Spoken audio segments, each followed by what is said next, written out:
Dans cet épisode, après avoir examiné des références littéraires et des exemples historiques et politiques, nous allons nous intéresser à la manière dont les artistes, qu'ils soient musiciens ou cinéastes, analysent et critiquent la manipulation du langage politique.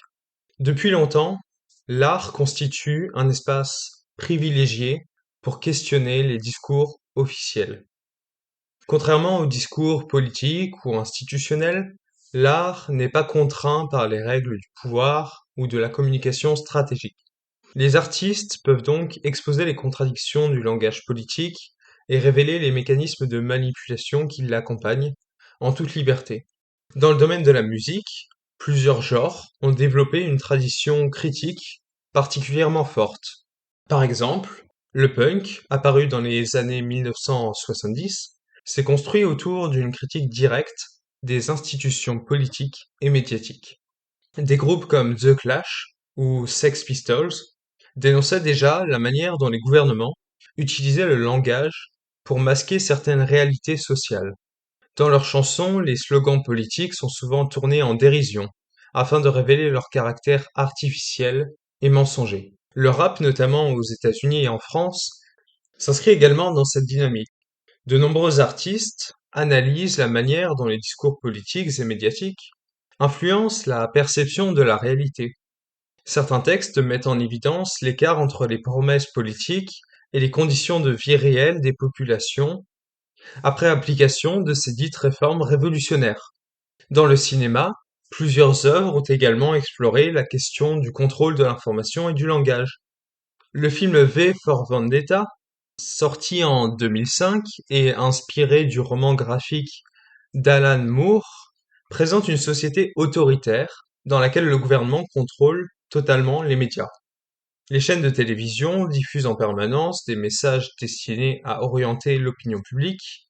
Le pouvoir utilise la peur, la répétition et la simplification des discours pour maintenir son autorité et rendre son discours le plus compréhensible possible. Le personnage principal rappelle à plusieurs reprises que le langage et les symboles jouent un rôle central dans la construction du pouvoir politique.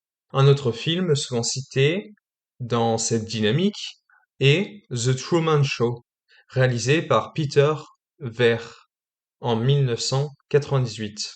Bien qu'il ne traite pas directement de politique, ce film montre comment la réalité peut être entièrement construite et manipulée par un système médiatique à large échelle.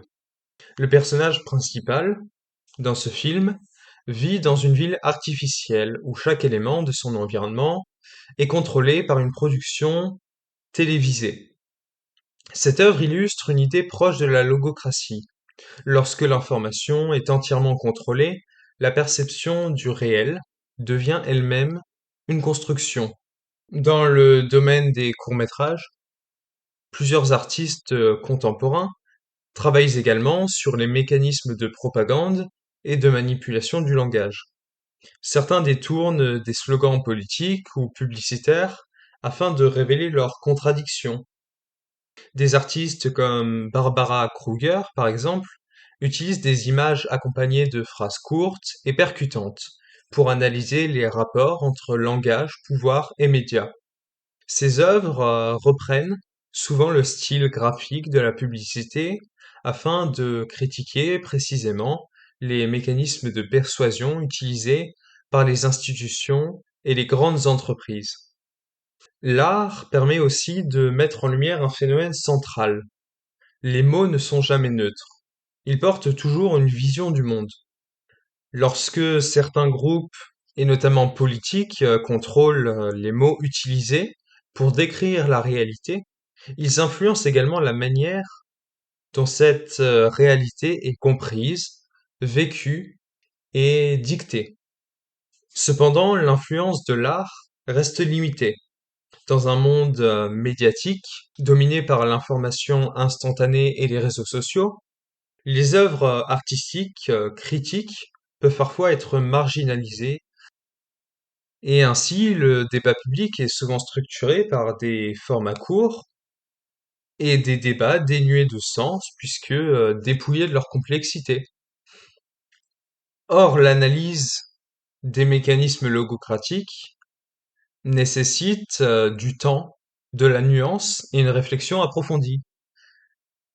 Ainsi, l'usage de ce type de format, cette reformulation des débats politiques, rend la détection des pratiques logocratiques encore plus complexe. La question reste donc ouverte. Les artistes peuvent-ils encore jouer un rôle dans la résistance aux manipulations du langage politique? Ou bien leur influence est-elle progressivement remplacée par celle des plateformes numériques, des nouveaux médias, ainsi que des voix politiques?